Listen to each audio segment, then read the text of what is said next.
China শরবত। এই যে কাকাও আছে বলছে চা না শরবত। চলে এসেছি আবার একটি নতুন লোডিং ভিডিও নিয়ে। আজকে যাব একই মালিকের দুটো গাড়ি একসাথে। আমি যাব বানকারা আর সুজয় কাকা যাবে আপনার রানীহাটি। দুটো গাড়ি বালি পর্যন্ত একই সাথে যাব। আর বালির থেকে আমরা দুটো গাড়ির দুই দিকে চলে যাব বন্ধুরা। তা আমরা যাওয়ার সময় গিয়েছিলাম কল্যাণী এক্সপ্রেস ওয়ে হয়ে। তো দেখেন রাস্তাটা কত সুন্দর লাগছে। আর বালি গিয়ে আমরা একটা চা খেয়েছিলাম। আর এক কাকুর সাথে গিয়ে দেখা হয়েছিল, উনি বলছে চা না শরবত। তা বন্ধুরা রাত 2-2:30 বেজে গেলে চা কি গরম থাকে? আর যারা আমাদের জন্য চা নিয়ে দাঁড়িয়ে আছে এটাই আমাদের কাছে অনেক। তার জন্যে বন্ধুরা তাদের ধন্যবাদ জানাতে হয়। চা শরবত হোক আর জল হোক খাতে পাচ্ছিই অনেক রাত 2-3টের সময়। তা চলেন বন্ধুরা দেখা হচ্ছে বালিতে গিয়ে। আর আমরা বালিতে গিয়ে একটা করে চা খাই প্রতিবারই। চলে এসেছি বালি। দেখো বন্ধুরা আমরা এখন আছি বালির টোল।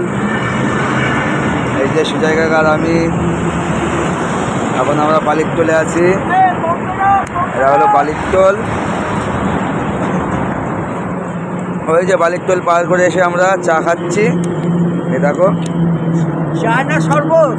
এই যে কাকাও আছে বলছে চা না শরবত। চা খাওয়া শেষ করে আমি আর সুজয় কাকা দুজন দুদিকে চলে যাব।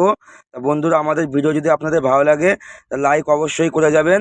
দেখা হচ্ছে পরের ভিডিওতে সকালবেলা। বাই বাই, সবাই ভালো থাকবেন, সুস্থ থাকবেন।